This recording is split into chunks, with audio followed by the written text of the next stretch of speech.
Oh, we're live. You know Oh, what? we're already live? Okay. Yeah, I actually forgot I took out the intro video for a second, but here we go.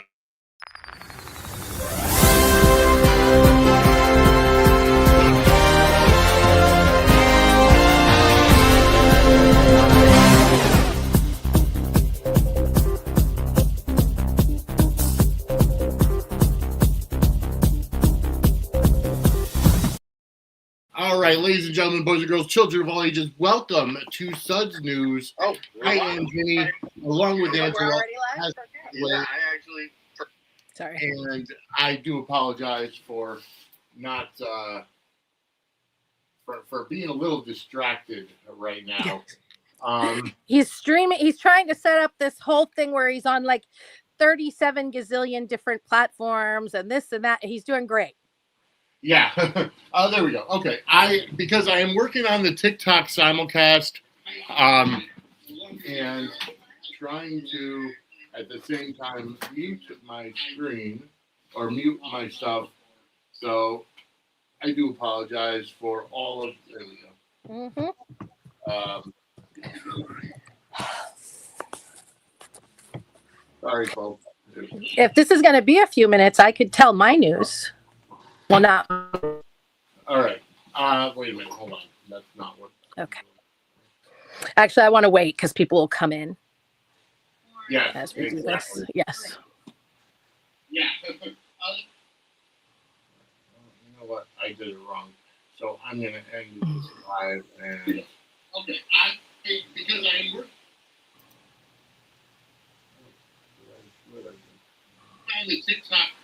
All right. Sorry, folks. I was a little bit distracted, and things are going to happen, and well, whatever. Oh, and live. There we go. That's what I wanted. Okay. Anyways, I am here, and all right. No more distractions. I am here. Sorry about that, folks. Welcome to Suds News. I am Vinnie, along with Angela. Kim was supposed to join us for our March Madness kickoff for the 2026 Suds and Squared Circle Soap Stars March Madness tournament, and unfortunately she's under the weather, but she will be in the chat. So Kim, welcome. Wait. Yes. What was that? I said sweet. Oh, sweet. I thought you said wait. Nope. Anyways, I do want to say thank you so much to all of the love that we've been getting on all of our social networks, whether it's TikTok or Twitch or YouTube or X or Facebook. Just all the love. Thank you so much. I do appreciate it. I see Steve in the chat. I see Aisha. I see Annie. Welcome, welcome, welcome, one and all. We love having you here, and we're just happy to be here. I see Susan coming in. We're so happy to be here. We definitely are. Last night, the NCAA had their March Madness prediction shows and March Madness kickoff show for Selection Sunday. Now it's our turn for the 2026 Suds and Squared Circle Soap Stars March Madness Tournament. So we did it a little differently this year. So I'm going to go ahead and bring up the brackets. And actually, I shouldn't have done that one yet. So we did it a little differently this year than we did last year. We centered around episode counts. So normally, as the NCAA does, your power, your strength of schedule determines when what your seeding is for the tournament. Well, we decided to do that here, and we're gonna go over the rules. We're gonna go over how everything was set up.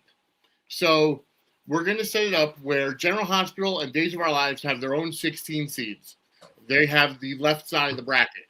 On the right side of the bracket is going to be the CBS soap operas, Y&R, B&B, and Beyond the Gates.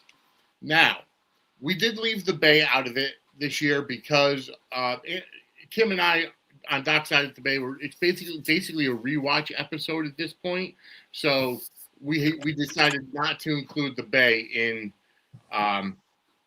the tournament this year. So, without further ado, let's go over the rules. Also, we decided for Beyond the Gates and Y&R, because all the CBS soaps are in the same universe, we decided that Bold and the Beautiful will have 4 entries into each bracket for Bold and the Beautiful and for Beyond the Gates and Y&R. So it'll be 3 shows sharing 2 brackets, 12 from Beyond the Gates, 12 from Young and the Restless, and then 8 from Bold and Beautiful. Without further ado, let's start with from Beyond the Gates. General Hospital bracket, and we'll bring that up now. So the number 1 seed is our beloved or hated Congressman Drew Kane. And in the first round, Drew Kane is going to take on the number 16 seed, Jocelyn Jack. The 8th seed, Dante Falconeri, is taking on the 9th seed, Alexis Davis. Now, remember, folks, all of these winners are going to be chosen by polls on X that are going to start. That are going to be 2-day polls, with the exception of the Final Four and the championship. That'll be 1 week. But so as of right now, starting on the 19th, round 1, which is this Thursday. So Drew Kane is going to take on Jocelyn Jacks. Dante Falconeri is going to take on Alexis Davis. The 5th seed, Lulu Falconeri, is taking on the 12th seed, Anna Devane. The number 4 seed, Sunny Corinthos, is taking on the 13th seed, Tracy Quartermain. I think we could have an upset in the first round in that one, if it's based on popularity on X. The 6th seed, Brooklyn Quartermain, is taking on the 11th seed, Curtis Ashford. The number 3 seed, Jason Morgan, is taking on the 14th seed, Gio Palmieri. The number 7 seed, Willow Kane, is taking on the number 10 seed, Portia Robinson. And the number 2 seed, Carly Spencer, is taking on the number 15 seed, her rival, Nina Reeves, in the first round. She's not her rival anymore. Well, that's true, but she was her rival for quite a while, so they're going to renew their rivalry. So out of the General Hospital bracket, how do you see some of these matchups going? Remember, it's going based on popularity on X. Do you think the number 1 seed Drew has any chance of advancing over Jocelyn? I don't know, because there's a lot of Joss haters because she's Carly's daughter. So I don't know. I think that one's could be like one of the tightest. That's very true. I see Kim in the chat. Hi, Kim. I also see Quiet Star. Welcome to the chat. So yeah, I don't know. You're right. The 2 most hated are going to face off in the first round. Yep. Drew and Jocelyn, which is very strange to say. I don't know. Could there be a lot of Jocelyn love to take out the hated congressman, or will his possible redemption arc bring him some love for this first round? I'm not sure, but that's the General Hospital bracket. Put it in the chat. How do you guys feel about the General Hospital bracket? We actually have popular stars because it's based on episode count. So the number 1 seed was Drew. He was on the most episodes in 2025. All right. So Days of Our Lives, of course, will have their own bracket this year. Now, There was with days. There were a couple of. There was an actor who had multiple characters that they played this year. So this is based on the character, how many episode count the character was on. So just kind of one switch around. All right, let's get to our Days of Our Lives bracket. You're right, Quiet Star. There's a lot of toss-ups in there. These will also have the first round on Thursday, the 19th. So as we move over to the Days of Our Lives bracket, the number 1 seed, EJ Demera, takes on the number 16 seed, Kayla Johnson. Oh, EJ's in trouble. I mean, I love EJ, but Kayla, I mean, Passion Kayla, I don't know. I think EJ's in trouble here. Yes, I agree. I think I think Kayla could take it, and we do technically have some Bay representation there because, you know, Mary Beth Evans plays Sarah Garrett. So, all right, number 8 seed Gabby Demera takes on the number 9 seed Stephanie Johnson. That might be a toss-up. Yeah. The number 5 seed, Xander Cook Kariakis, takes on the number 12 seed, Tate Black. Oh, Xander's going to kick his ass. I agree. I think that's this is a easy. It's practically a bye for Xander. Yeah. The number 4 seed, Marlena Black, takes on the number 13 seed, Leo Stark. Marlena will win it. Although, honestly, in that group, I would vote for Leo just because he's a more fun character, I think. But Marlena will kill him. I like the Leo character. I really do as well. Number 6 seed, Belle Black, takes on the 11 seed, Chad Demera. Chad's my vote without a second thought. Okay. So. The number 3 seed, Brady Black. This is definitely a very it's a bye. Well, it's a bye for Brady. Brady Black taking on Kat Green. Yeah, that's a bye for Brady. Absolutely, I agree. Mm-hmm. And it's definitely a Black family reunion in this first round because they're the main ones. Number 7 seed Sarah Horton takes on the number 10 seed Chanel Demera. Honestly, I say Chanel. I mean, it could be Owen Kent up against Sarah Horton, and I'm going for anybody that's up against Sarah Horton. I really can't stand that character. Really can't stand her.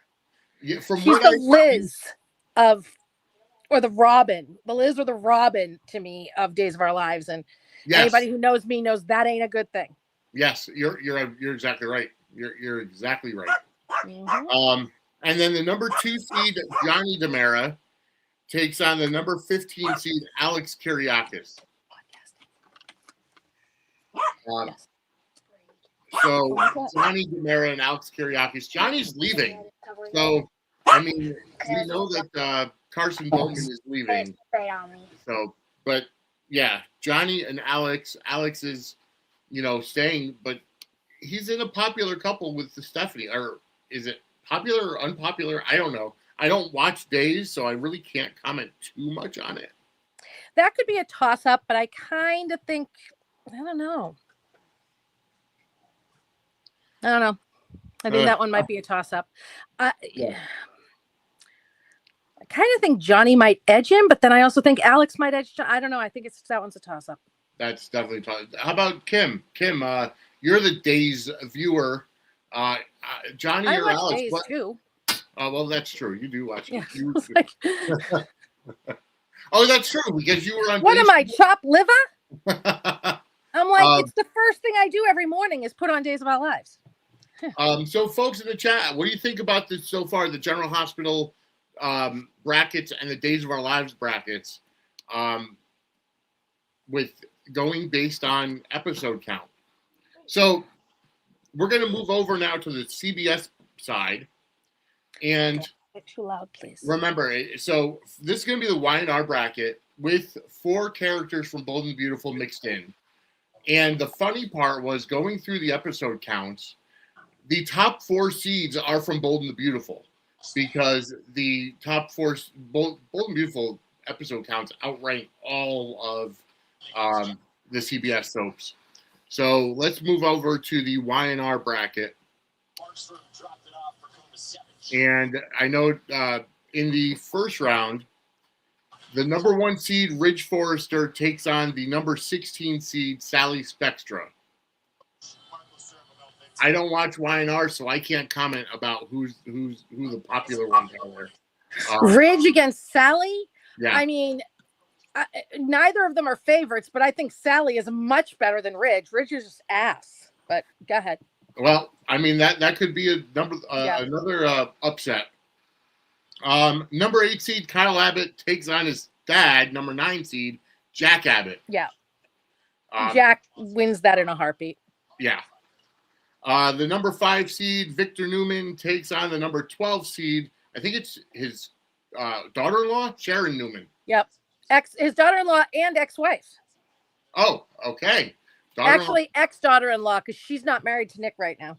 Okay. So ex-daughter-in-law, ex-wife. Okay. Sharon Newman. Yep. So, it's a soap opera. Remember. Yes, I know. You're like, wait a minute. He married his daughter-in-law. Sorry, I'm making my iced coffee. All right. The number 4 seed, Taylor Hayes, taking on the number 13 seed, Audra Charles. Honestly, I like Hayden as Taylor, but I'd give this one to Audra. Audra's fun. Yes, she is.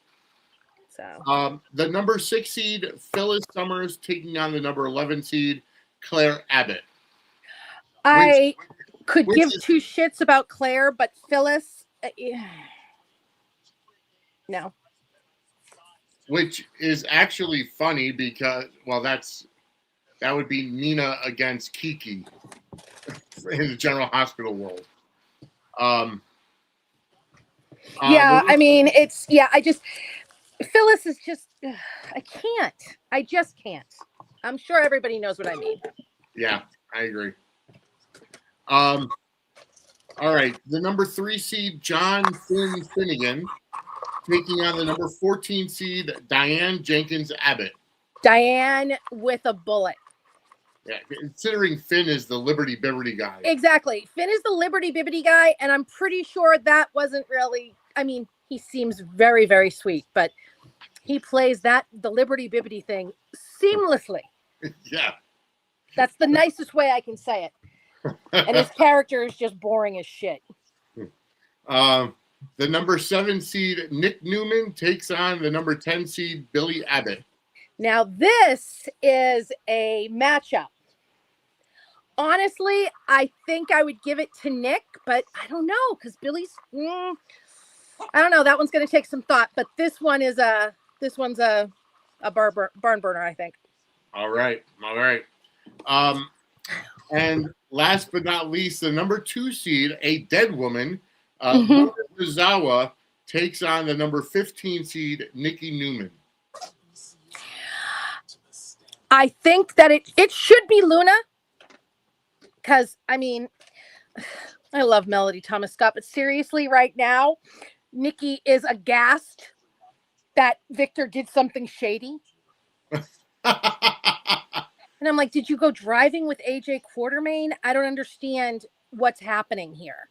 And I'm tired of this nonsense with her.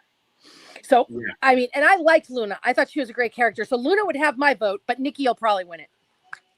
All right. Just because she's Nikki Newman. All right, folks, what do you think about the first round of the Y&R bracket? That's going to start on the 20th. That's going to start on Friday. This side of the bracket will start on Friday.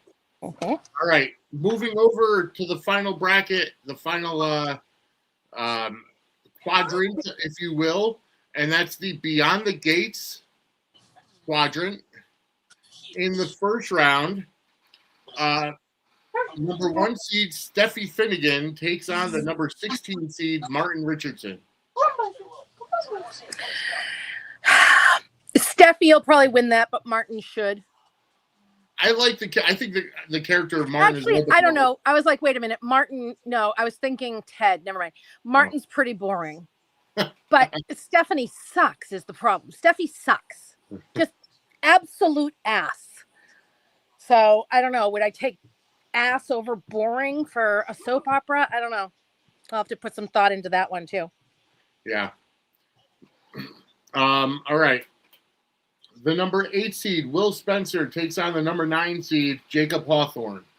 Before today, I would have said Will in a heartbeat, but now Jacob, no doubt, because Will left his balls somewhere. I don't know where. Gotcha. Okay. Let's see. The number 5 seed, Hope Logan Spencer, takes on the number 12 seed, Andre Richardson. Andre, I agree. Yep. The number 4 seed, Nicole Dupree Richardson, takes on the number 13 seed, Dana Thomas. And that is a barn burner because they're both amazing. Yes, they are. They're both amazing. Yes. And for those of you who watch Beyond the Gates, they still in I haven't watched it in so long because I just haven't had the time. But are they still at each other's throats? Well, yes and no. Everything came out, and it turned out that Leslie was the daughter of. Oh yeah, I knew all that. So she's real rich, but she's trying to build this like monstrosity of a house like behind the Dupree's mansion, and they're like, it's been a thing. Wow. Okay. So I have to get back into it. The number 6 seed, Bill Hamilton, takes on his daughter, the number 11 seed, Naomi Hamilton Hawthorne. Bill, Naomi's boring. The number 3 seed, Brooke Logan Forrester, against the number 14 seed, Anita Dupree. Finally, something Brooke will not win in any way, shape, or form. Anita with a bullet. You know, every time I think that Brooke can't piss me off more, here she comes pissing me off like she's never done it. Like I've just finding new ways to just be a. Damn, if I had the time, I should be watching more of these soaps. You know, when you fast forward through commercials, it's not that long. I know. 18 minutes. Yeah. Yeah. So. All right. The number 7 seed, Catherine Richardson, takes on the number 10 seed, Eva Thomas. Ava, in a heartbeat. Eva is the girl. Kat is still the whiny little brat. Okay, so yeah. And then the number 2 seed, Danny Dupree Hamilton, takes on her father, the number 15 seed, Vernon Dupree. Yeah, this one is Danny is excuse me, can you please be a little quieter? Danny is the more dynamic character, but Vernon is just already an icon. So I don't know. I'm going to have to put some thought into that one. So those are the brackets, folks. The 2026 Soap Stars March Madness Tournament is set to start this coming Thursday, the 19th of April. The 19th of March. And that is your full bracket.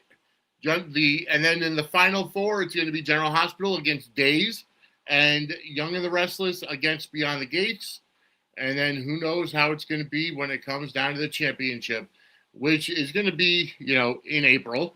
But either way, folks, those are your brackets. I will share the brackets on X.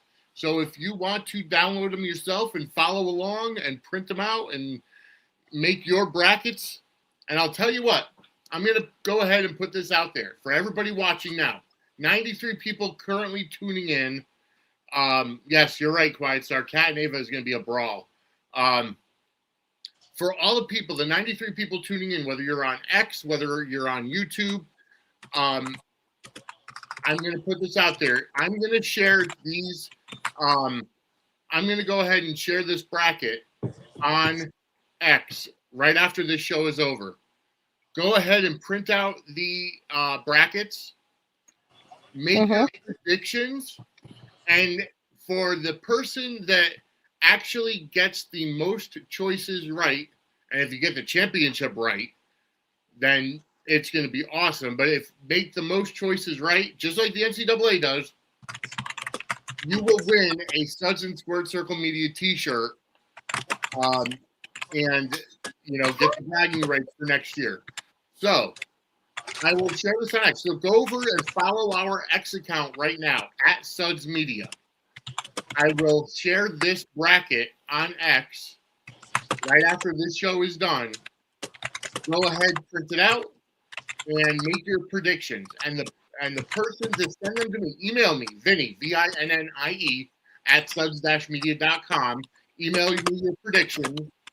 And the person that comes close and gets the most right answers will win a Suds and Squirt Circle Media t-shirt. And we'll announce it at the end of the tournament on Suds News.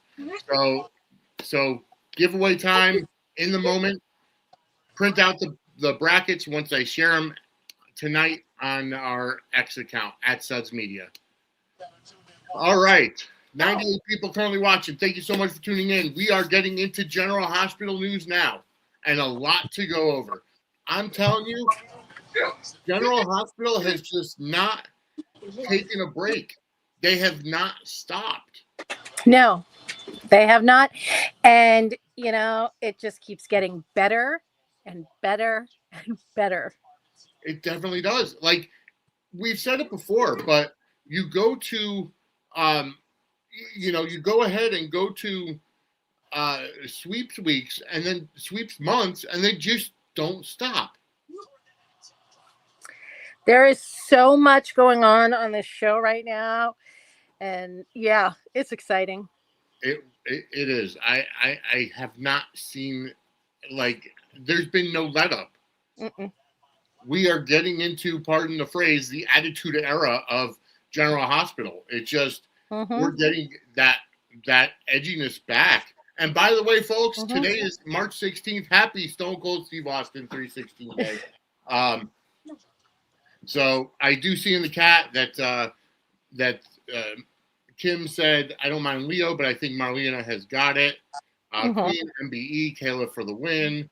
Not that big on Stalix personally. Stephanie and Alex. Stephanie and Alex, yeah. Johnny and Chanel leaving is a bummer. Kat and Ava is going to be a brawl from Quiet Star. She also says Kat fans hate Eva. I see Annie, Carly Spencer to win. Carradine rising. And then I do see Van Robin just coming into the chat. Hey guys, General Hospital is in fuego right now. Absolutely, it is en fuego. And Von Robin, if you're just joining us, you missed our Soap Stars March Madness tournament bracket reveal. But follow us on X at Suds Media, and I will share it after the show is over on X. And we are running a promotion. If you print out the brackets, and I'll be right back, Vin. Sorry, just keep talking. Go ahead and make your predictions just like the NCAA tournament, and go ahead and make your brackets. Email them to me, Vinnie, Vinnie at suds-media.com, and the person that has the closest amount, the most amount of right answers, right predictions, is going to win a Suds and Squared Circle Media t-shirt. And we'll announce it live on Suds News right after the tournament is over. With that said, we are going to be getting into some General Hospital news. 119 people currently watching. Thank you so much for tuning in. Truly appreciate it, and truly appreciate the love. Definitely go ahead and hit that like button. Hit the subscribe button as well if you're not subscribed to our YouTube channel. And turn on notification bell. Send us a super chat. Hit the box with the $ underneath. Anything you send us does go ahead and help and support the network. And so Conan says, Vinnie, is wrestling the only sport you like? To be completely honest with you, it's the only sport that I watch. I watch both sports entertainment, WWE, professional wrestling, and I do watch Real American Freestyle, which is actual professional wrestling. But I do like baseball. I just don't follow it as closely as I should. I am a Yankees fan. So I know that gets some hate, especially with Angela being in Boston. But yes, wrestling is what I really follow. But okay, folks, let's get on to some General Hospital stuff. Angela will be right back. But hey, we've got a lot of stuff to go over. Just like it says, Jason confronts Valentin. What a scene it was. And I know they're setting up for Jason to go on his hiatus for right now. And I do want to let everybody know, Kelly Tebow is not going on hiatus the same way that Steve Burton is.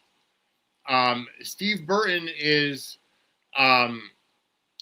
taking his hiatus. We know that. It's going to be for a couple months. He'll be back in the summer.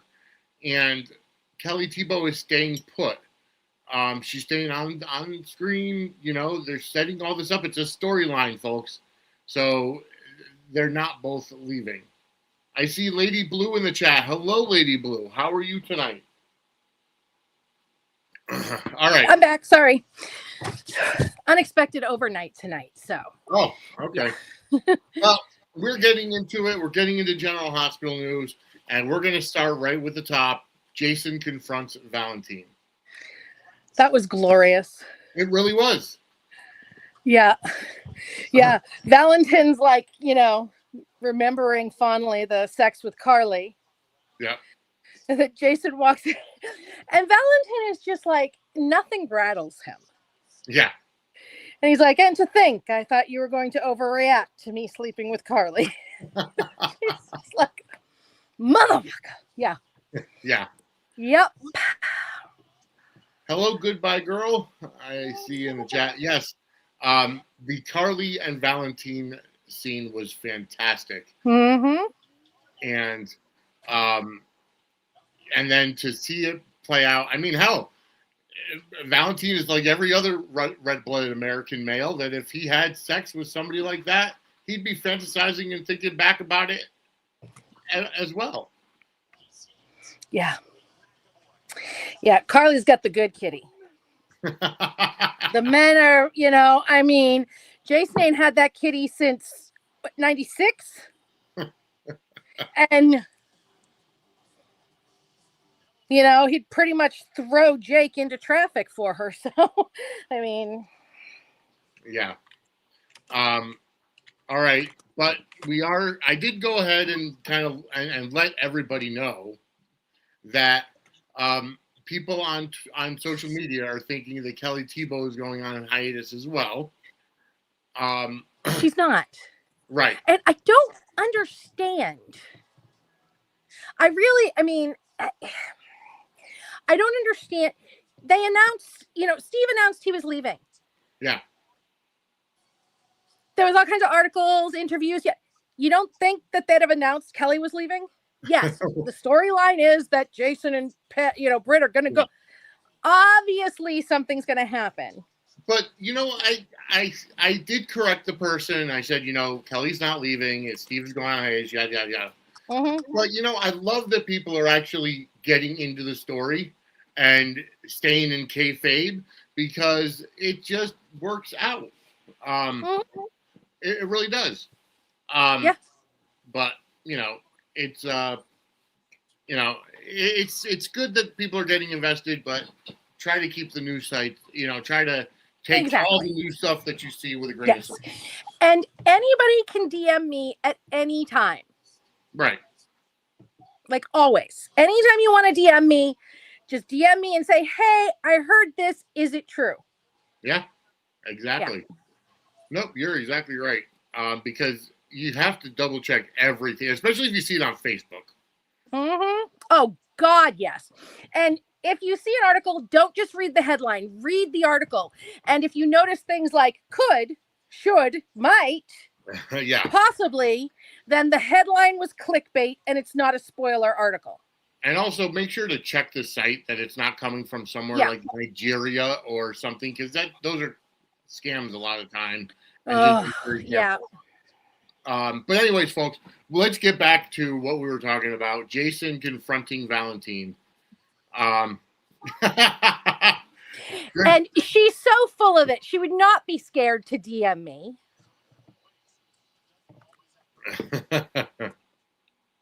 But okay, so I did love that scene when Jason comes in and holds a gun on Valentin, and Mm-hmm. just absolutely hilarious. Yep. But I think you What are have you a guys reputation. talking about? I'm just a teddy bear online and in real life. Jeez, guys, you're hurting my tender feelings. So Connor asks a question: why is there more hate that Steve's leaving than Anna leaving? Well, Anna wasn't in a pairing at the time. Right. And, I don't. And, I mean, I know that I hate the pairing, obviously. Yeah. But the public story was that Steve wanted her back and asked for her back and spearheaded her coming back, which absolutely wasn't true. Right. It was something they played up on his podcast. And it was very clearly not true when he said that he got her to come back to the United States for it. She'd already been back in the US for a year. He was obviously lying. It's not a big deal that he was lying, but people take this like, I don't even know. It's just, I'm not, he didn't have a problem with it. He didn't fight against it. Although, again, Steve would rather be, in no pairing for Jason, but whatever. But he, he wasn't enthused for it. And you could tell that also where he didn't really talk it up on any podcast except the one she was on. Yeah. Like, he'll wax poetic about scenes with Michael or scenes with Sonny, and a lot of the time scenes with Carly. And I mentioned the other two, so I don't want people saying I'm just saying Carly. But he goes on and on a lot about scenes he has with Laura Wright. Yes. When she's not on the podcast. Yeah. So, but he did not do that with Kelly Tebos or Britt and Jason. It was all very, very across the board. And like when Bradford tried to bring Britt into it with the time that she was in the towel, Steve really literally just said, no, we're not going to talk about that. Let me get back to Carly. Like, literally, that's on the podcast. Yeah. So if he had his way, Jason would have no pairing. Yeah. And if he has to have a pairing, he would rather it be Jarly just because it's easier on him across the board. Yeah. But they can't do Jarly because of the other behind the scenes stuff, which we have gone over a million times. The man who put the hatred for that couple in his father's obituary, but okay. Wait, what? I never read the post that Mo made when his father passed away? No, I didn't. Yeah, he made a post on his Instagram. It's still on there. I'll send it to you. When his father passed away. His father was beloved. He loved his father. Yeah. But, he talked about all that. But he also talks about how his father hated Jarly. Wow. Yeah. So, whatever. That is what it is. And the Jarly fans know the score on that.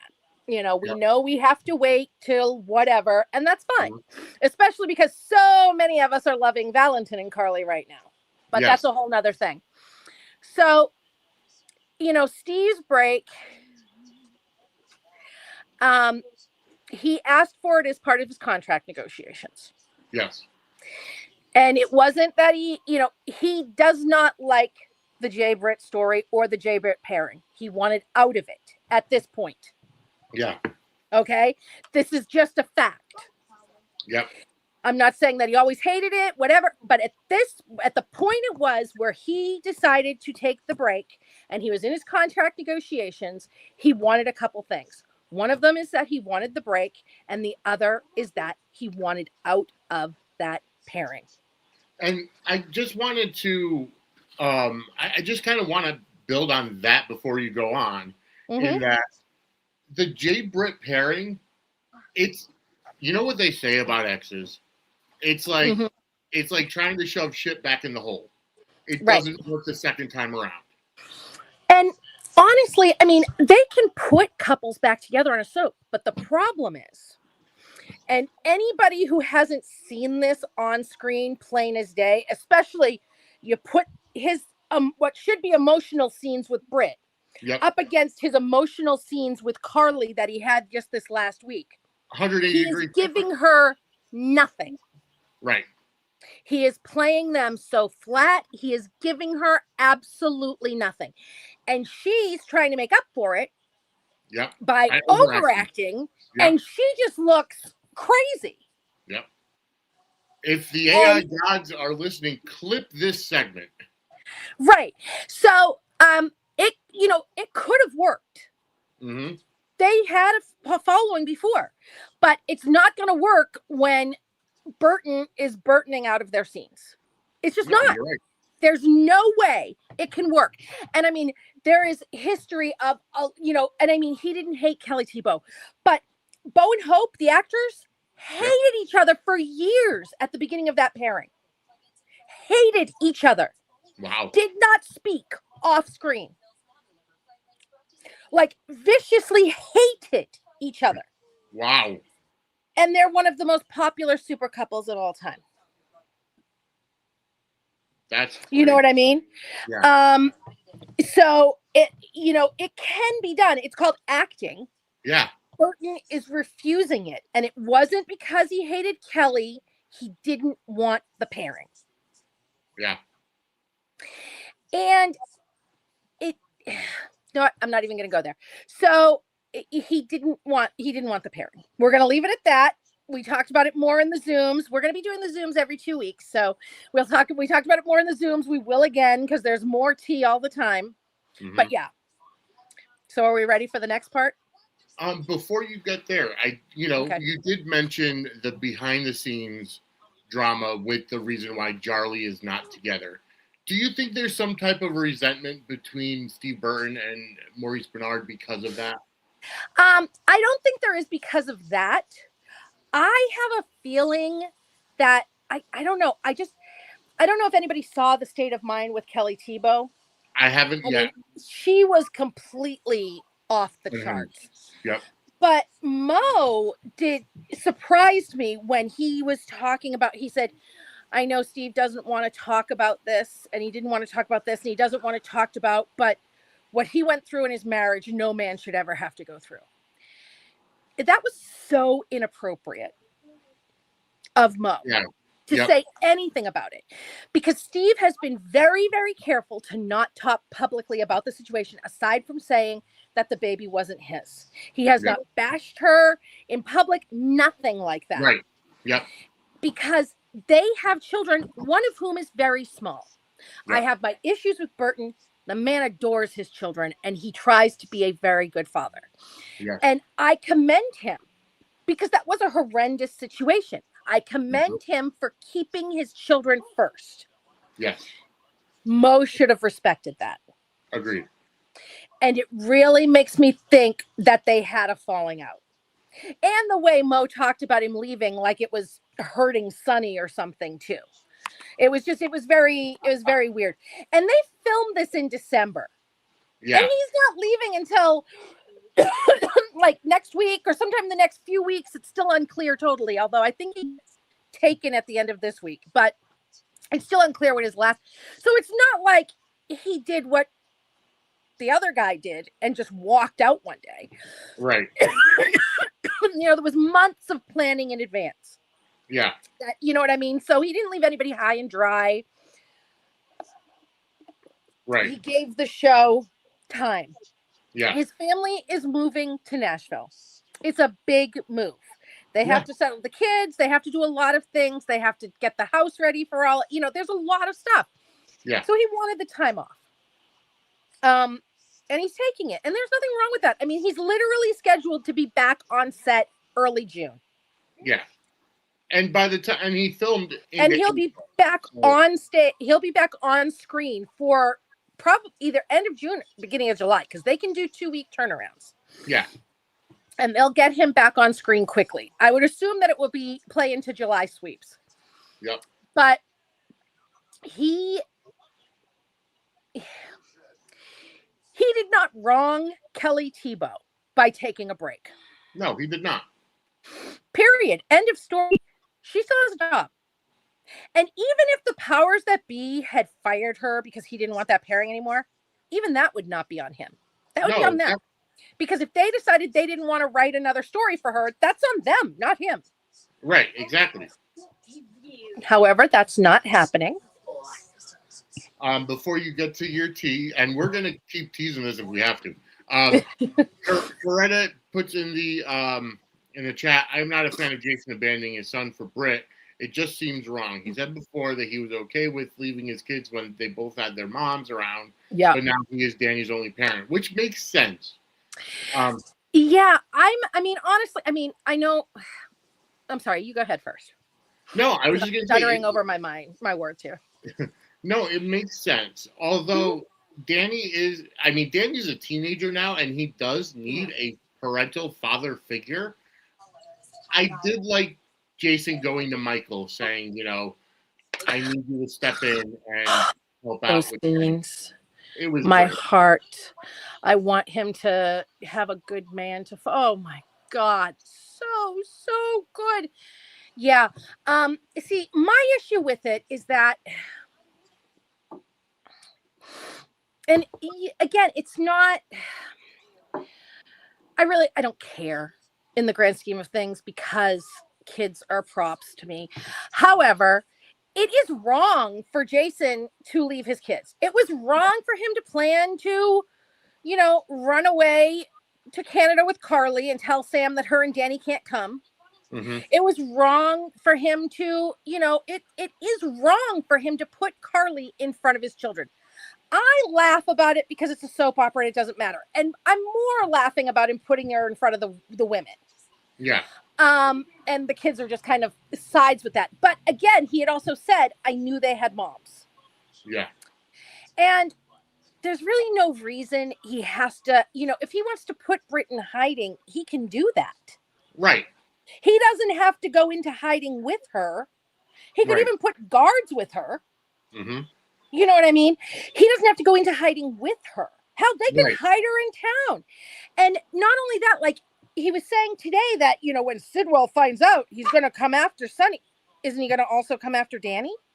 Right, exactly. You know what I mean? Yeah. Jake, who's over in Europe, and it's weird that they're not addressing these things, but I just think that they are like, we know nothing's going to happen to them, so it doesn't matter. I agree with you because Sidwell is the kind of person that will go after the family first. We saw that Cullen was the one that set the bomb for Sonny that burned Michael. Yeah, but Michael wasn't the target, but Kelly or Bobby. Charlie's. Yeah, he went after Christina to get to Sonny. Yep. So we know he's going to go after the children. So Danny, Jake, and Michael again, because Michael is Jason's number one son. And not only that, Carly, Joss, Donna, because everybody in the world knows how important they are. Rocco, you know what I mean? There's countless people that they could go after. You know what I mean? If they're doing this whole, Britt can't be here because she'll finish the experiment thing. They can't be able to get to her. Jason and Sonny can't hide her in a safe house. Seriously? Yeah. They suck that freaking bad. Right. I mean, or they can't, put her in Canada with somebody else. It has to be Jason. It just makes no sense to me that it has to be him. Yeah. But I mean, and again, it's like Britt is able to reverse engineer Britt medication. Yeah. Can't just put Britt into hiding somewhere? Right. Exactly. Yeah. It's a contrived story, but at the end of the day, it doesn't matter because they're not gonna run away together. Britt's going to be here. Right. And I mean, Jason's going to be kidnapped, but he could be thrown into Steinmauer. Yeah. You know what I mean? They could grab him from that roof and throw him into Steinmauer. Exactly. Like they did to Valentin. Yep. And there'd be nothing that could be done. You're right. So it's going to be interesting. Yep. Yeah. Aisha says, I don't mind Lucas becoming friends with Britt, but get real. Don't make her something that she's not. She's out to save herself, not to stop the bad guys to save other lives, except for Rocco. You're right. You're absolutely right, Aisha. I was so annoyed with Lucas last week. Yep. I don't care. He wants to be friends with her. Whatever. That's whatever. He's stupid. That's, he gets it from his daddy. But, the whole thing about, one, that she's almost a hero.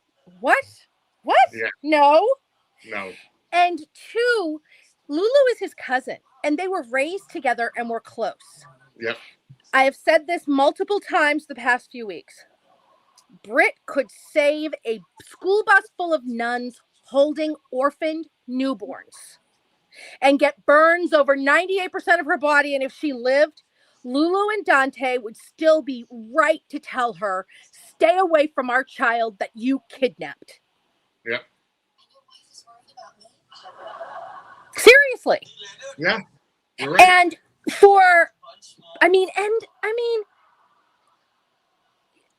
he has the whole thing with Wiley and stuff like that. Yep. And he stays away from Wiley. Yep. And Michael doesn't even have an issue if he has a relationship with Wiley, but he's completely respectful of what Wiley's parents say. And he's related to that kid. But these people acting like Liz telling her that she's a mother.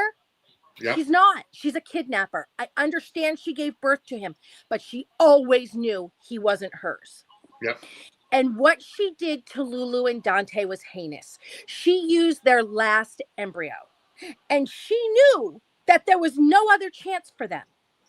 You're right. And it wasn't that she was desperate for a baby. She wanted to trap Patrick and break up Patrick and Sabrina. Yep. You know what I mean? There was just absolutely no reason for it that was right. In any way good. And then she's like, if, I'm the reason he's alive. You get no credit for stealing their embryo. You just don't. And I get Rocco wants whatever. I want to know when somebody's going to tell Rocco about, Liesl holding the knife to his throat. Yeah. To escape when he was an infant. She had him in that carrier with a knife to his throat so that Dante and Lulu will let her escape. Yep. I remember that. But she goes to his hockey game, so it's all good. No one tells him this. Right. Have they told him the reason Britt stole the embryo? And again, and that's the one thing I have to say about the whole situation with Dante and Lulu. Rocco's an adult now. I mean, not an adult, but he's a teenager. Why can't they be honest with him about everything that's gone on? It's like, I know that as a teenager, he'll probably say, "Oh, you just want me to stay away from them." So have Olivia. Yeah, great. Yes, we do. And if you don't like that, well, you'll be 18 soon. Yeah, but I mean, let Olivia tell him what Liesl and Britt did if he's going to resent his parents because they're telling him what happened as a child. Yeah. But he needs to know. Why are they dragging their... But, see, my thing is that, I think that, Rocco's just an idiot and he won't care. But, I think that it is perfectly okay. I don't understand why people are saying that they can't demand he stay away from Britt. Yeah. My underage kid, I don't care if he's going to be 18 in 2 days. It's going to be 2 days. He does not get near that woman. Yeah. I don't care. Quiet Star says, Lucas is driving me crazy telling Marco everything. I agree. It's like he forgot he's a Spencer. Quiet Star also says, like I said, GH goes way too far with villains, then wants the audience to forget or say bygones. And my thing is that Britt, there's no reason. This is a show where the most popular couple, he started out as a mobster rapist. Yep. And they were the most popular couple. There's such a thing as an anti-hero. And yes. I'm not suggesting in any way that they, you know what I mean? But you don't have to completely redeem somebody. And I remember in 2021 when they, were talking about how they cleaned up Britt in order to pair her with Jason. I'm just like, Jason the mobster? Yeah. Why in God's name would you have to clean somebody up? And I know that they do that because they did it with Sam too. They have to make them weak damsels in distress. But Kelly Tebow shines as the bridge. Yes, absolutely. And she didn't do anything, she wasn't killing people. Right. She was heinous. She should have lost her medical license, but she didn't do anything that would necessitate, she wasn't phase on. Right. They could have kept her bad. And they could have still had a pairing for her. Yeah. Scotty and Liesl did it. You know what I mean? I don't understand with them. It's a soap opera. People can be bad and still look at Victor frickin' Newman. Yeah. On Young and the Restless, he just kidnapped somebody to get his company back. Yes. That he lost by his own damn fault. Yep. I mean, like, literally. I'm like, he's the lead of the show. So I don't understand why it's that everyone has to be good. And I don't get that. I mean, I know that I like the characters that aren't good. Right. Or that are the shades of gray. But I think that that's how soap characters should be. Those are the best ones. Yeah. And it makes me quite crazy. Yeah. No, and quite sorry, I get it. In 2021, the Britt cleanup was better written, and I didn't like her or Jason and Britt, but I could watch it and understand the draw of the couple. And I do want to go ahead and say, once again, thank you so much for the super chat.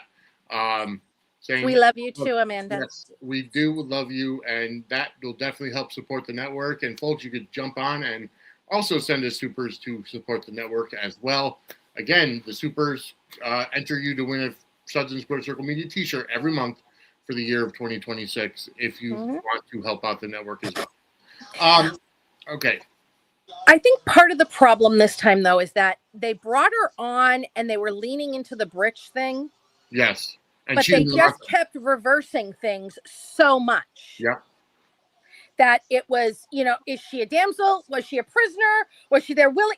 We don't know. And it just really seemed like, and it's, I saw people saying, well, she's pushing people away because she doesn't want to put them in danger. I'm like, but she's talking to Rocco all the damn time. She's only pushing Jason away, but she's still letting him pay her rent. So, and it didn't do the character any favors. No. And, it's like with so much, and I'm going to say it right here. I feel like Kelly Tebow went into business for herself multiple times because she had a different vision in her head for her character than the writers. Yes. Mm-hmm. She wanted to go one way. The writers wanted to go a different way. And she played against the script. Yep, she went against the script. And, you could say, oh, yeah, she read all the words on the paper, which is fine. But it's the emotion behind it. It's the tone of voice. It's how it comes off on screen that goes against the... And the thing about it is that she's not improving it. No. She's making it worse. She is. She's making it worse. Especially because the writers are like, we are not taking this where she wants us to. Yeah. It's like a battle of wills. It is. Exactly. And she just looks horrible. And I'm sorry. And I'm sorry. At this point, I would much rather have them kill off the Britt character and just get, kind of just wipe their hands of things. And I never thought I'd say that because I loved the Britt character before. But this run has been just ridiculous because she had it in her mind what she wanted to do. Right. And saying, you know what? I'm thankful that I have a job again. I'm thankful they let me come back. I will do my best to be a team player. Right. No, she's not. And I mean, I know people can say, well, Burton's not playing it and da da da da. But a lot of that is because I think, in my opinion, is because of her actions. Yep. The crazy ass stalker way she talks about him in interviews. Yep. That she has for, since 2021. And when seriously, it's not okay. And if Laura writes on anything close to that, she would be hung up in the public square. Oh, I had people on absolutely. Daytime Dish yesterday saying to me, "Oh, Laura writes just as bad." And I'm like, please show me one quote that is anywhere close to that. Laura Wright talks about her character. Yes. Kelly Tebow talks about Kelly and Steve. Yep. And she is the one that made their relationship uncomfortable, I think. And Burton's not here for it. Yep. He's just not. All right. So we've teased it long enough. You have some tea for us as we're talking about Britt. Yes. I don't know. Anybody who goes to Daytime Dish knows Tracy Fan. That's her username. She is very legit. She is. I don't know who her source is. I just know that she gets good casting news. And she occasionally gets like scene stuff. And like February 10th, and you can go into the spoiler archives. February 10th, she said, Jason has some sort of scenes alone on a rooftop. I don't know what they are. I just know that he shot alone on a rooftop. And now this week we know. Yep. That was a month ago. She said over a month ago that she said that. Yep. Well, today she came in, and Daytime Dish is a cesspool, but Tracy Fan is like the one shining light. Today she came in and she told us they are casting, they're bringing on a new love interest for Britt. All right. And Steve is still coming back. He is scheduled to come back. He's on the calendar. He's coming back. But they are ending Jason and Britt. They're bringing in a love interest for Britt. Jay Britt is dead. I think they'll probably just keep him single until it's time for Sleeves to come get her man into retirement. And it's just it's done. And it was really interesting because I went over to Instagram because we keep an eye on who's following who and stuff because it can give spoiler hints about who's coming, who's going, who's, whatever. And Kelly Tebow unfollowed Steve Burton on Instagram, which is just insane because she's not leaving the show. Right. But yeah, salty. Yes, very. But it fits in with how she acts, so whatever. It's like so yeah. Yeah. And it was real ironic because today, just earlier today, a Jay Britt fan posted all snarky. Jay Britt haters are gonna really hate this week. So I'm like, And let me tell you guys, I needed this news today because this was my day. My daughter called me from Chicago and she goes, "You're gonna be so happy I don't live there at home anymore, Mom." And I said, "Okay, why?" She goes, "Guess what instrument I'm learning to play?" And I'm like, "Oh, sweet Jesus." I said, I couldn't even begin because she's taught herself many instruments and the teaching herself part is painful. And she said, the Irish tin whistle. It's basically like a flute recorder thing. The Irish tin whistle. I said, well, you're right. I am very, very glad that you no longer live at home. My thoughts and prayers to your boyfriend and neighbors. Then this afternoon, she FaceTimed me and made me listen to 10 minutes of hot cross buns. So I needed this, guys. I needed this Jay Britt is over news. Yep. Like, a fat kid wants cake. And I say that as a fat kid. I'm not really a big fan of cake, but other things. But, oh my God. Hot cross buns. I'm like, so is that the only song you know? She's like, oh no, I know this one too. And she starts playing it again. And I'm like, it's the same song. She went, no, this one's Three Blind Mice. It's the same song. The same freaking thing. And every parent knows about, like, what was it, second, third grade when the kids bring home the recorders. Yep. This is what this is. It's a metal freaking recorder. Hot cross buns, 10 minutes on FaceTime. God help me. This is day one. Wow. I'm like, how am I supposed to be happy that you don't live here when you're doing this? Yeah. But anyway, yeah. Coretta says Steve Burton said he likes Carly and Valentin. Yes, he did. Anybody who didn't see Burton's podcast, JPS was a guest on it this week. They just filmed it last week. It was so good. They spent most of the time talking about living somewhere other than California because JPS lives in Oregon and Burton is moving back to Nashville and commuting in. But the last like quarter of the thing, they talked pretty much strictly about Carly and Valentin, and then the scene stuff with Jason too. Yeah. Yeah. So, and there was a really funny part because JPS said that Valentin would probably be more likely to cut and run at this point, but he is strangely obsessed with the woman downstairs. And the look Burton gave him was freaking hysterical. But yeah, we have a whole lot of Carly and Valentin. And so they are filming the beginning of May now. Yeah. And as of now, or as of the end of April, Valentin's still at Carly's. So yeah, so I think that it's gonna blow up in May sweeps or whatever, or start to or whatever. I mean, Jack's gonna, I mean tomorrow he's basically wants to know if they're going steady or not, which I was very surprised about.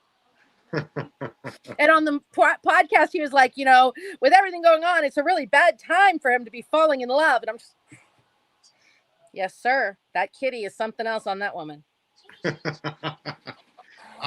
Daisy, thank you so much for tuning in. Thank you for the question. Says, is Joss getting a new love interest or a partner? Jill says, I tolerate, but I'm seeing a short term being Carly and Valentin, which it probably will end up being short term. Well, I mean, I don't know, because I don't think they're going to be a love story for the ages, but right. I don't know. I mean, Finola voluntarily went off contract, and I don't know that she'll ever come back on. Wow. And I know that JPS isn't on contract and he's recurring, but with Finola, her going off contract is because she doesn't want to be there that much anymore. JPS will work as much as they want him to. Like he said that he's in LA this time for 3 weeks. Wow. Just flying home on the weekends and staying in LA during the week for 3 weeks. Usually he does 7 to 10 days a month. Yeah. But he's 3 weeks straight. Wow. And he's fine with that. He just wants to be able to take other projects if he finds one that he likes.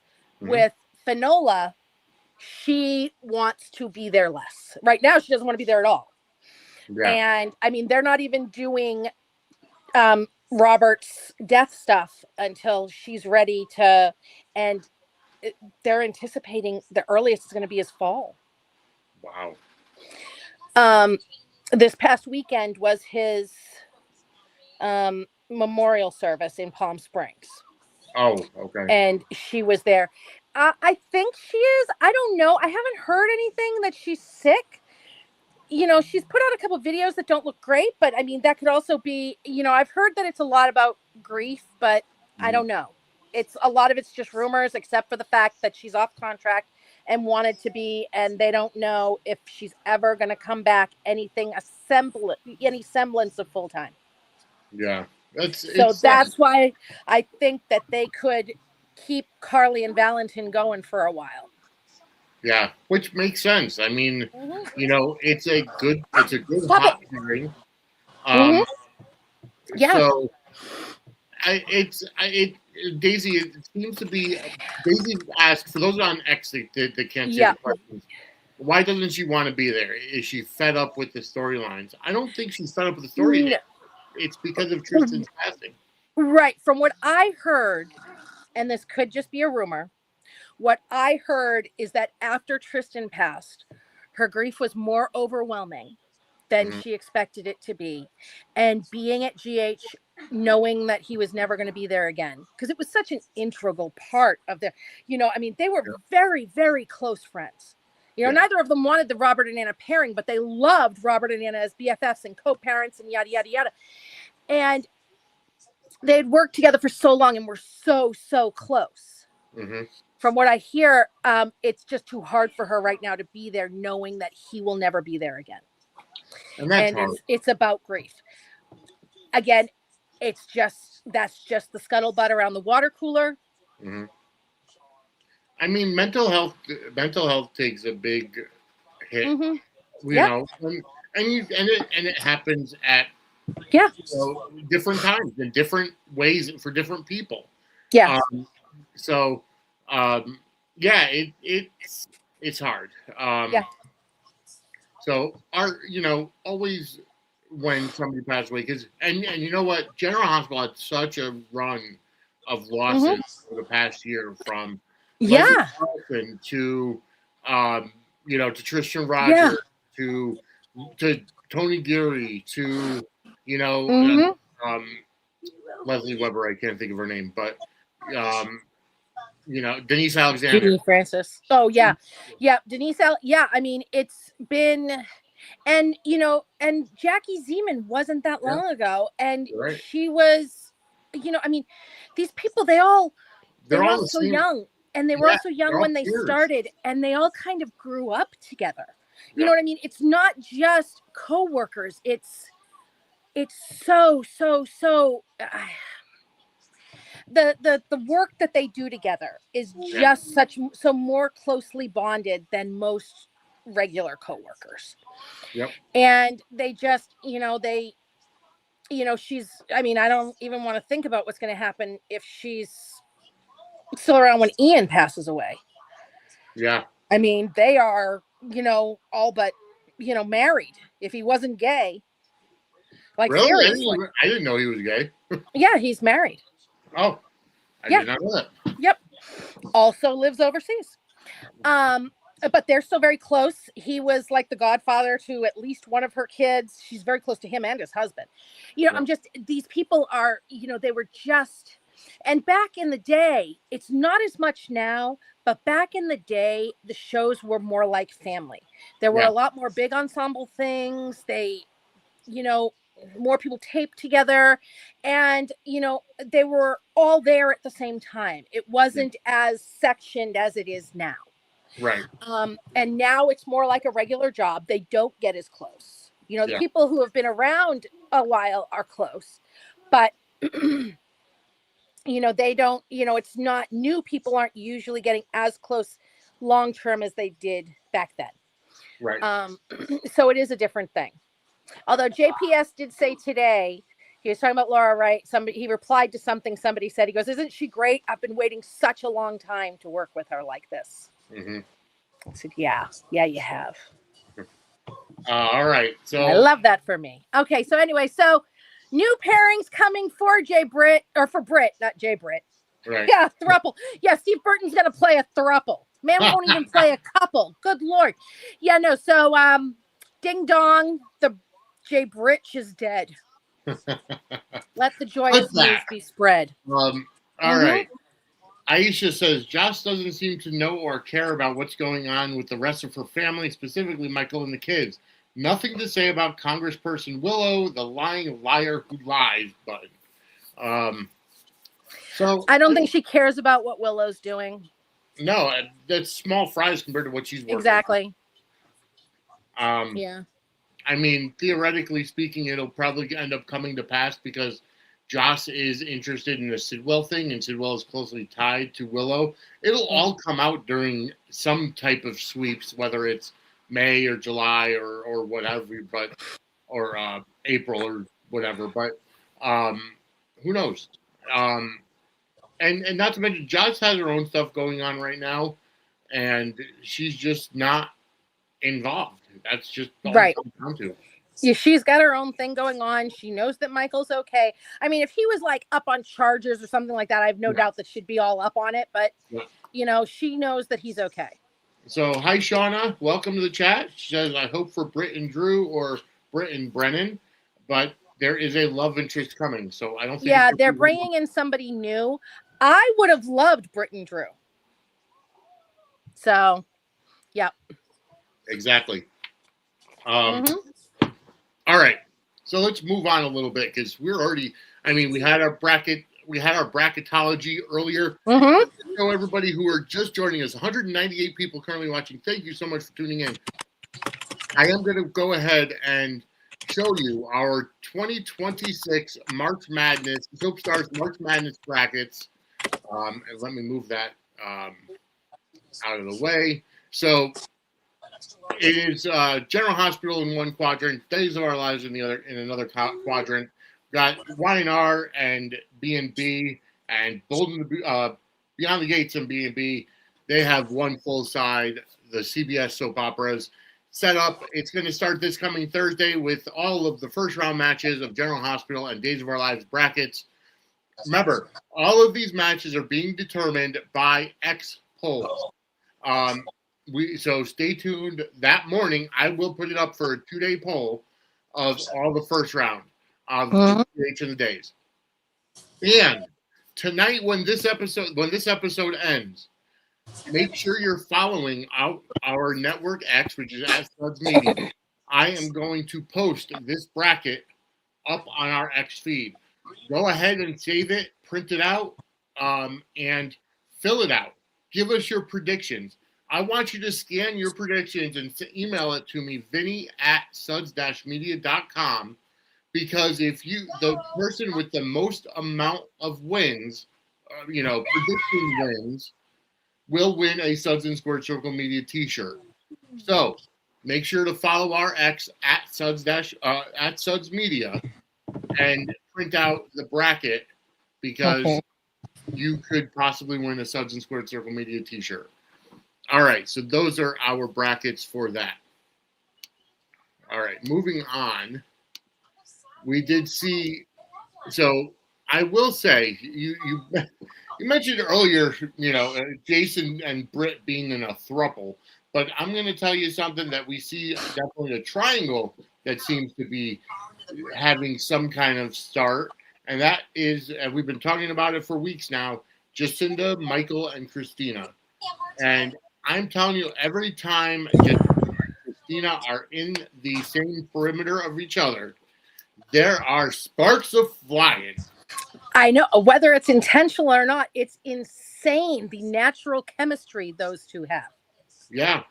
It is absolutely insane. And I'm fine with it because it's not like Michael's in love with her. You know what I mean? She's not Michael's happily ever after. So I'm fine with it. And it's soapy and it's fun. And yeah, I'm all over it. I really am. I'm hoping that, we see the opening of Charlie's and she walks in that dress and Christina's blown away. And yeah, I'm here for it. It is I am going to here. be fantastic. Absolutely. I will not miss that. I mean, I don't miss any episodes, but that episode I will be watching for sure. But yeah, it's going to be great. And yeah, you're right. Goodbye, girl. Misha is missed. Sasha is missed. But I like Michael and Jacinda, and if Christina throws a monkey wrench into it, like she throws a wrench in everything, I'm here for it. I'm okay with it. So that, I'm okay with it. And today, Olivia walking in on them in the boathouse or gatehouse or one of the houses on the property. My initial and still reaction to that was, shut the fuck up, Olivia. Yeah, exactly. It's not like they were in the playroom at the main house. Right. They were down at the gatehouse. It was dark, and that was Michael's home. Right. When did that become, the place for everybody to go? And not to mention, I didn't understand when Michael said, next time I'll lock the door. I don't understand her thing of, you better, start thinking about certain thoughts or consequences or whatever. And I think it's because Jacinda was an escort. I think that's 100% what it is. And I think it's disgusting. I agree. So I did like what Jacinda said today, though. She said, I like that you understand me knowing what I want to do and what I need to do, as kind of a nod, like, yeah, I'm still an escort somewhat, but I understand. But I also, she's not doing that work anymore, right?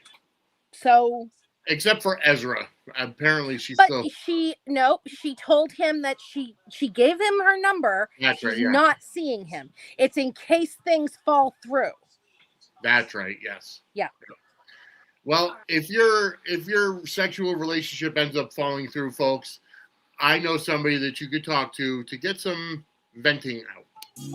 Are you having problems in the bedroom? Are you having problems with your sex life? Well, I know just who to talk to, and that's Lori. CoachingByLori.com is where you could set up voice, video, or text sessions to talk about sex, to talk about intimacy, kinks, fetishes, taboos, fantasies, or your sexuality.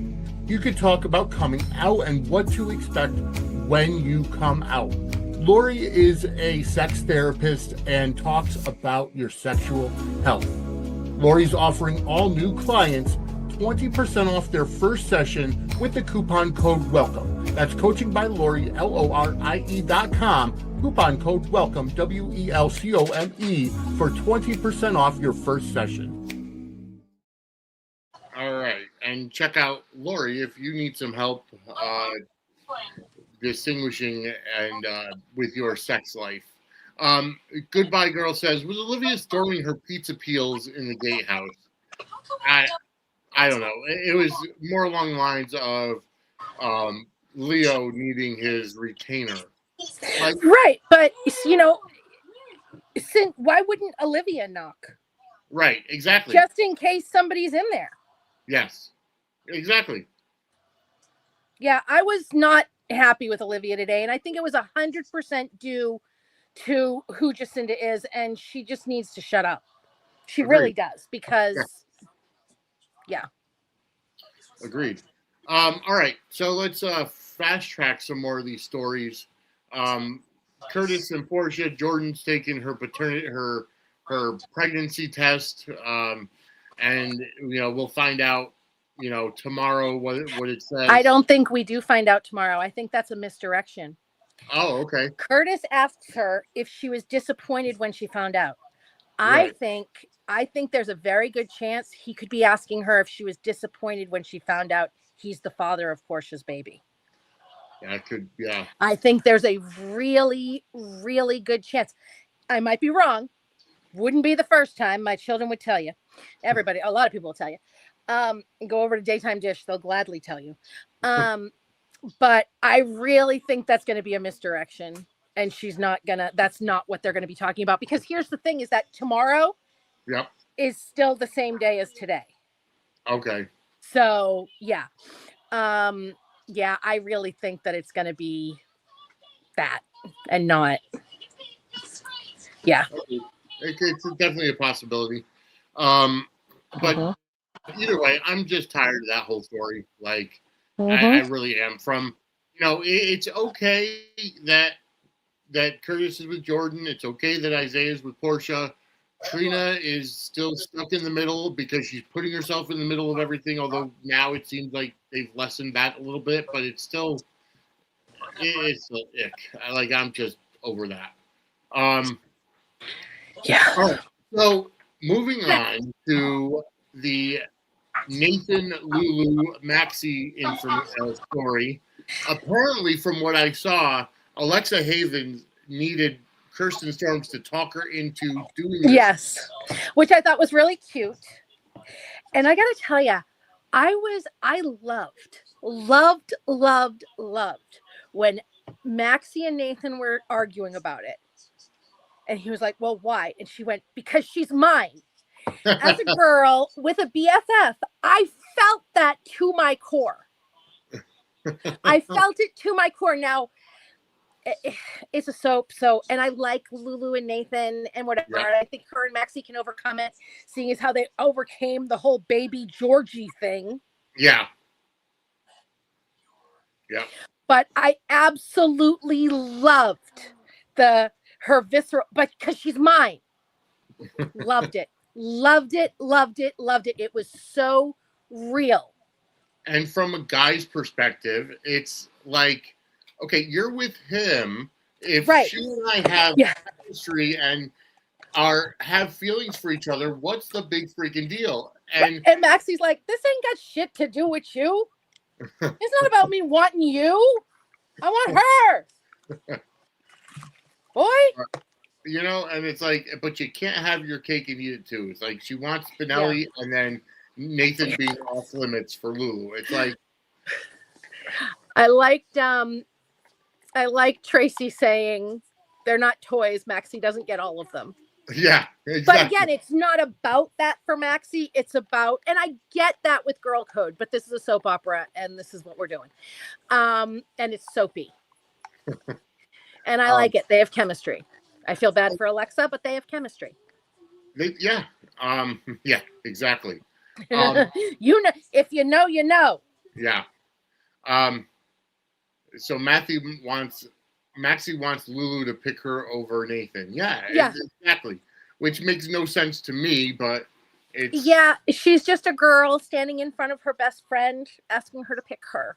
And I, as a girl with a BFF, long term, absolutely 100% get it. And in real life, I would be saying, girl, you follow Girl Code. You know, sisters before misters, okay? Always. I mean, Always.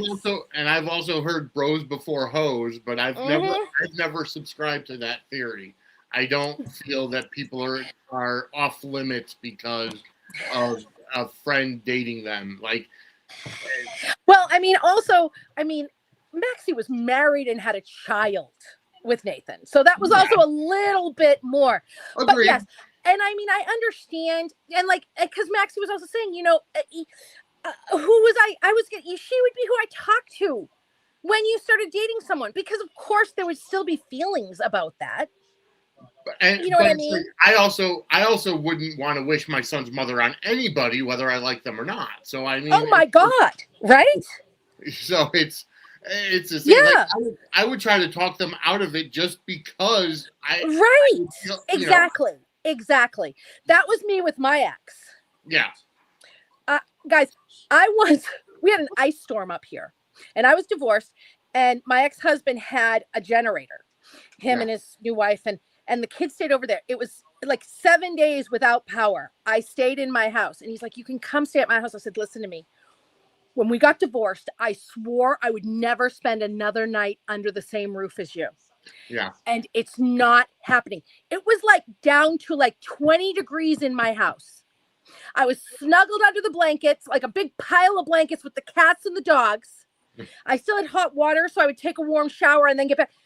I was nearly delirious by the end of it. And every day, multiple times, he's like, I'm like, no, I will freeze to death first. The kids all stayed there. Mm-hmm.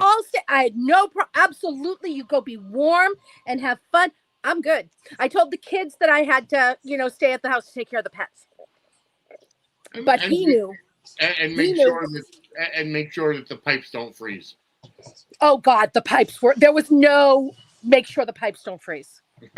It was just, literally, I think actually it was 10 days without power. Oh, because everything was icy. And it was like, because it happened around Halloween. Oh, so the trees weren't frozen yet. You remember that, right? The trees weren't, because the sap hardens as the weather gets colder.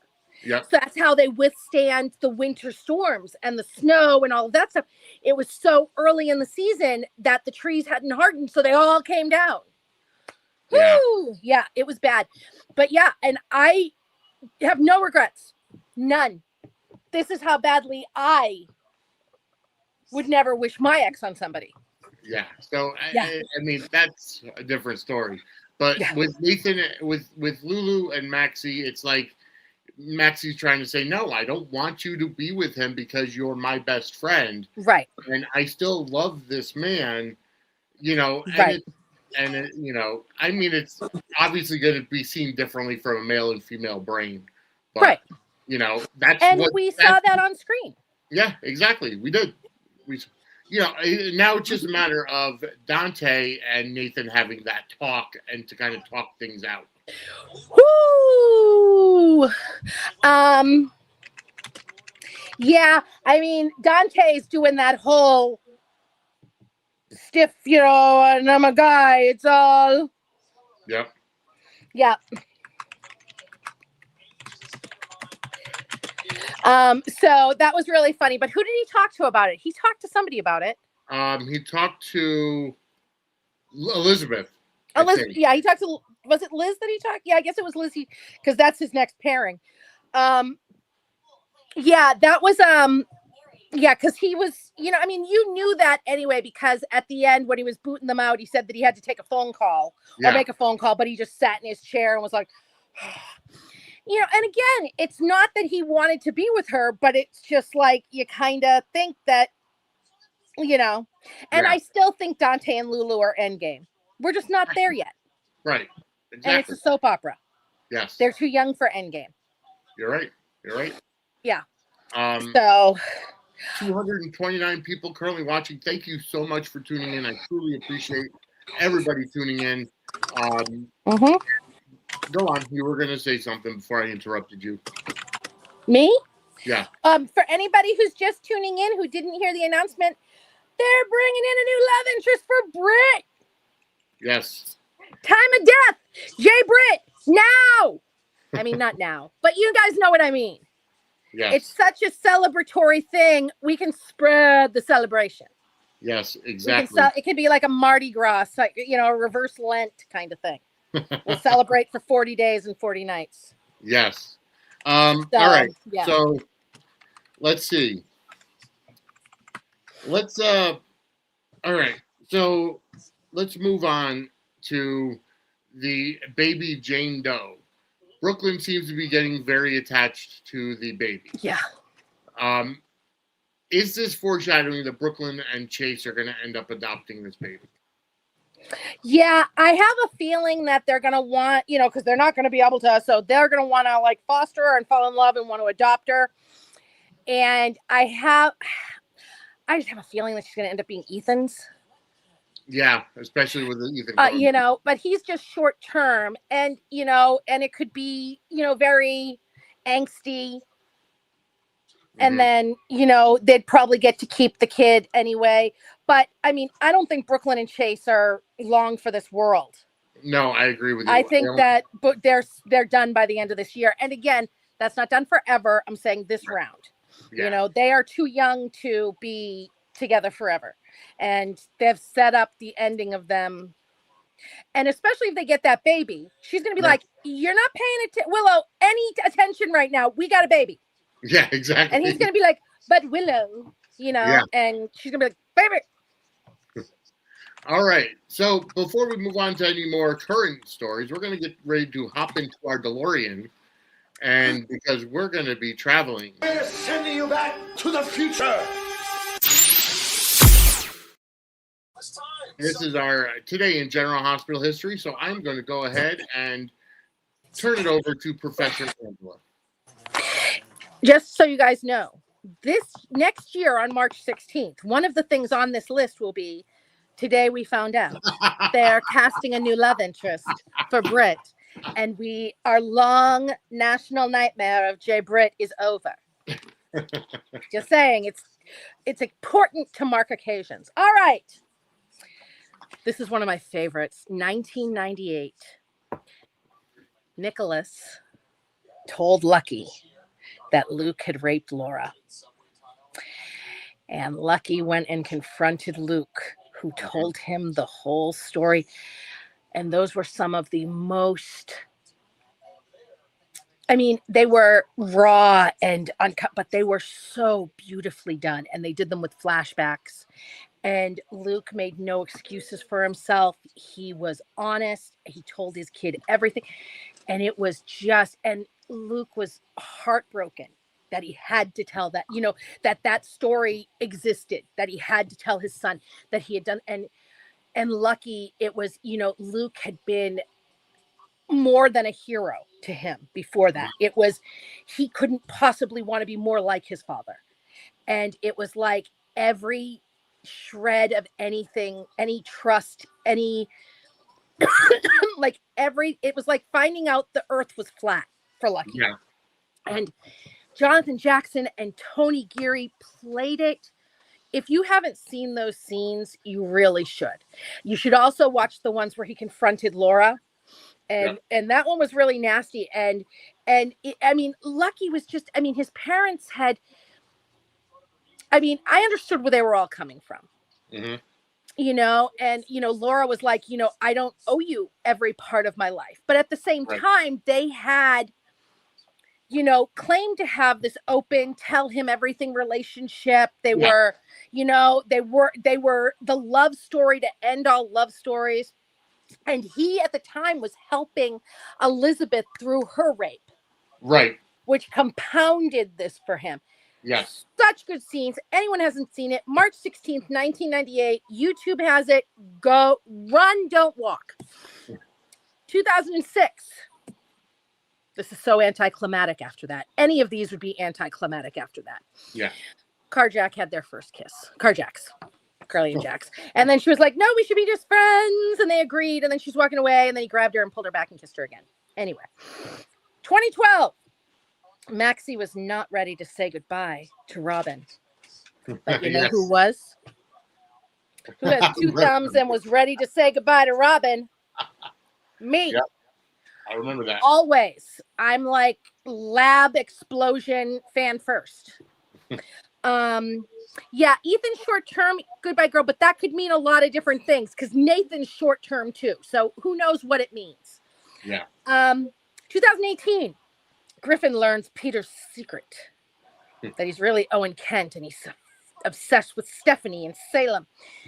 2021, Chad Brennan made an appearance as the ghost of Xander Smith to his son Cameron at his grave, who was very upset about Franco's death.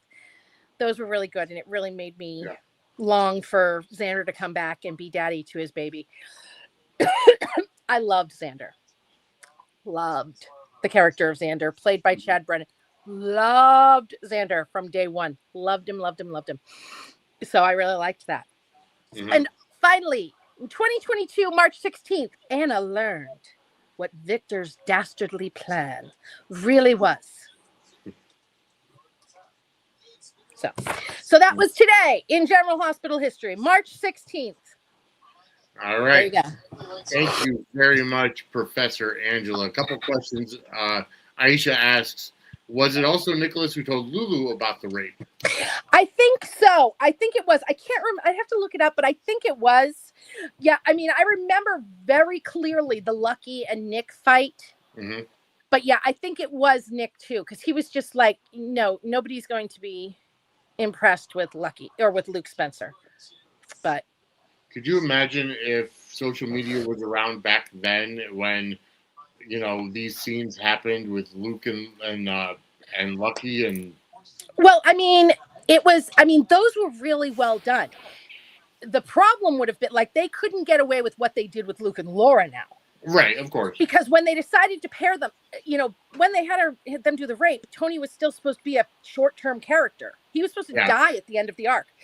But they were so popular, even after the rape, they rewrote it as a seduction. Yeah. It was like it was a convince me. Yeah. It was a, like she feigned protest, even though they had shown a very violent rape. And she had been raped. I mean, they didn't, they just rewrote it as a seduction and brushed it under the table, and fans let them because they loved Luke and Laura. So, since we just got done with today in General Hospital history, I want to float this by. I put out a couple of posts on both Facebook and X this weekend, and floated an idea by, because somebody had pointed out how it sucks that you can't go to YouTube at times to see like older soap operas or older General Hospital episodes because copyright infringement, and they take down. They take down, their pages are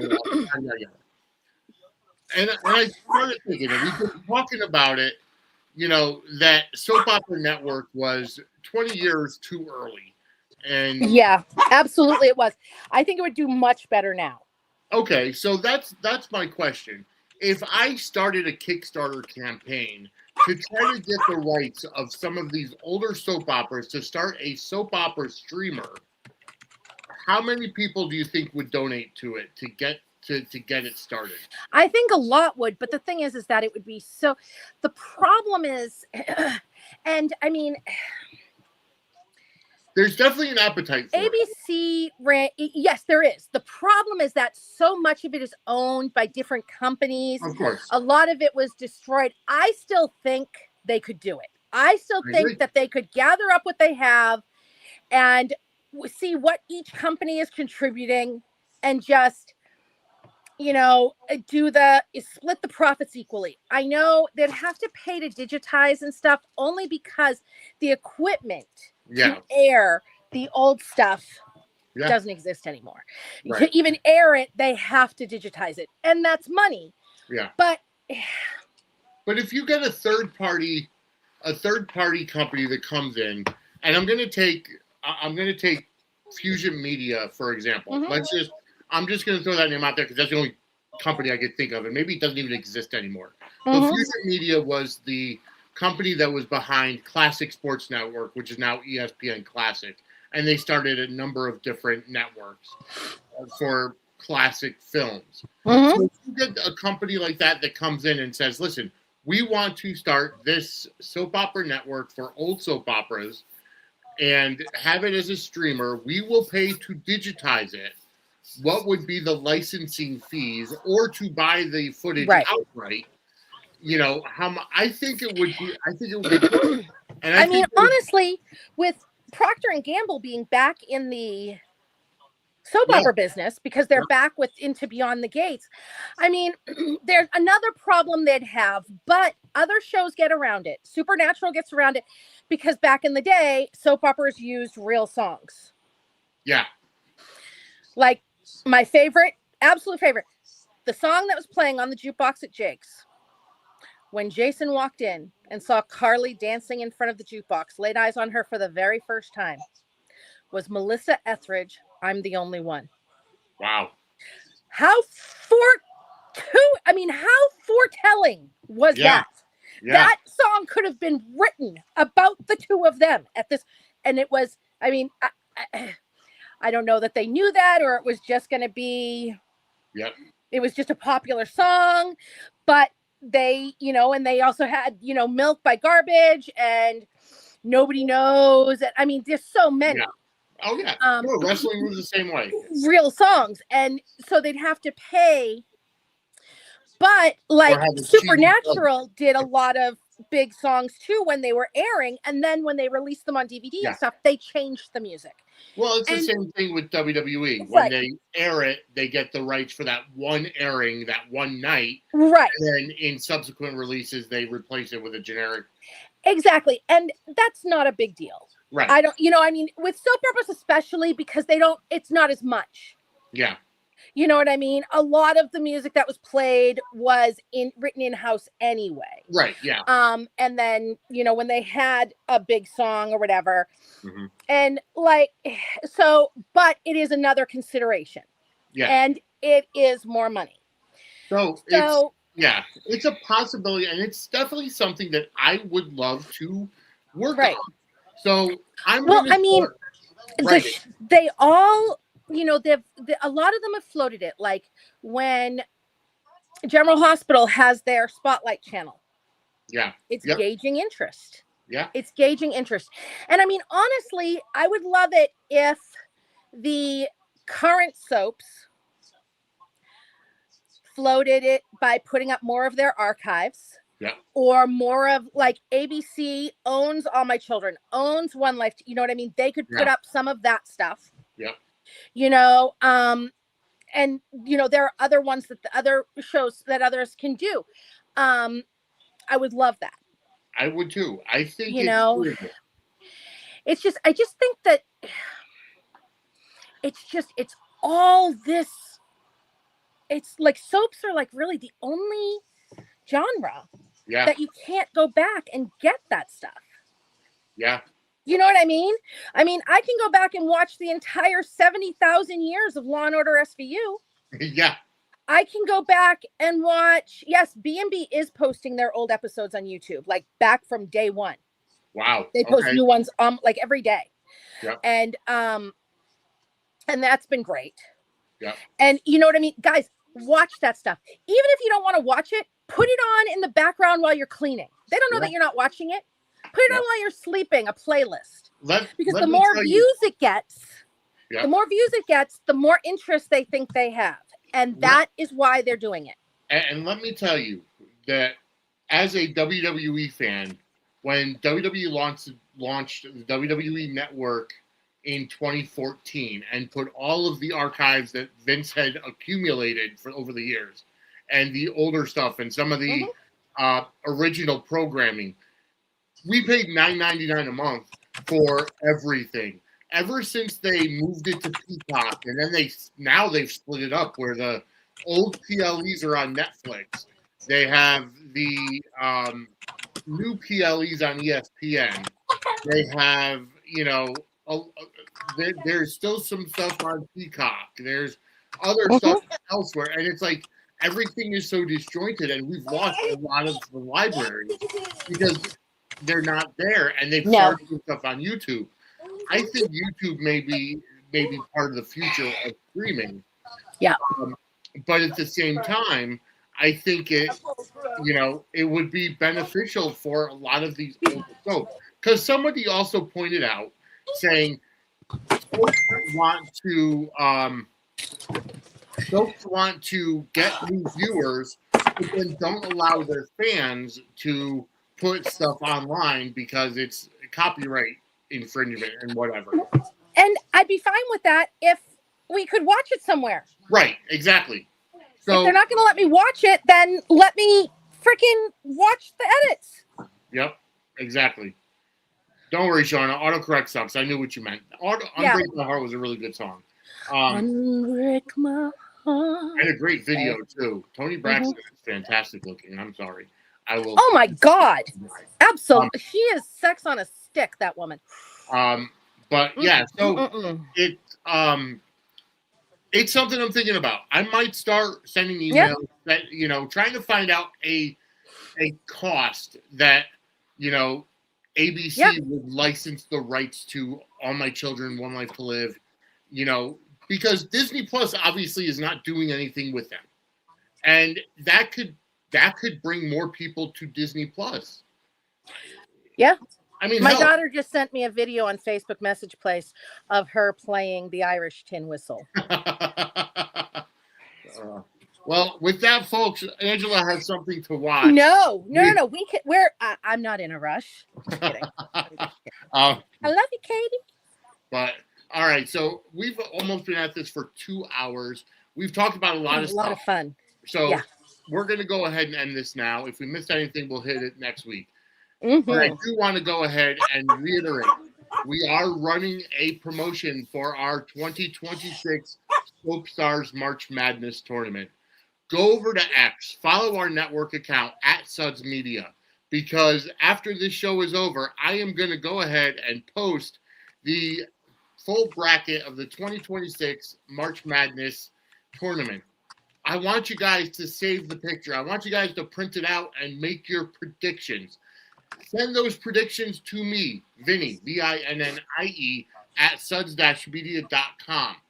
For whoever predicts the most amount of matches and gets the farther. If you predict the winner, I'm gonna love you forever.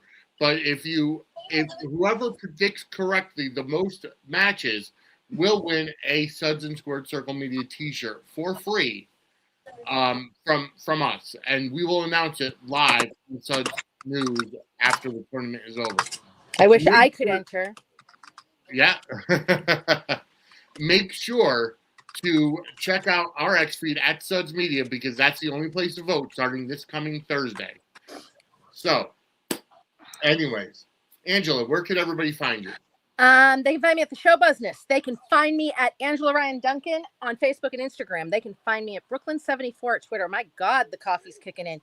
Brooklyn74 on Twitter. And just so everybody knows, I host a daily live watch on Zoom at 3:20 Eastern time. We start so we can fast forward through the commercials every day. It's no cost. It's free. If anybody wants the link, it started as a Jarly chat. Everyone's welcome. And we watch it every day. As long as you play nice, you're more than welcome. If you want the link, message me on Twitter. We have such a blast. It's a really good time. So. Yep. And my mother has joined in. So, I mean, Yeah, it's a lot of fun. yeah. So check that out. And as always, for me, you can find me on Facebook and Twitter at Vinnie Suds. Make sure to follow our at Suds Media X account, because that's where you could vote for our Soap Stars March Madness 2026 tournament, as well as print out the brackets. On Facebook, also Suds and Squared Circle Media. On Instagram and Threads is at Suds and Squared Circle. And on TikTok and Twitch at Suds_media. I am going to be doing a lot of work to try to get some simulcasts done for TikTok, because I know it's a possibility, but we're going to figure it out. Make sure to check out Dockside at the Bay. It'll be returning this coming Thursday. Kim and I will go over season 8, season premiere. Also, Book Beyond Reality will be back this coming Sunday, and Angela and I will be doing the first episode of Pop Culture Time Machine: The Blind Spot. This past weekend, we watched the Spinal Tap. This is Spinal Tap. Vinny had never seen it. This is my shocked face. But we're going to be doing that. That'll air on Saturday night at 8 p.m. Eastern.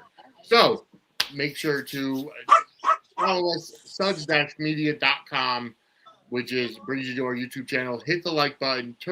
Subscribe as well to the network. Turn on the notification bells. Send us some super chats to help us help out the network, support the network, and maybe help get a soap opera streamer as well. But anyways, folks, for Angela, I'm Vinny. We will see you next week talking all about the news of the Suds. Have a great night, everybody. Bye, guys.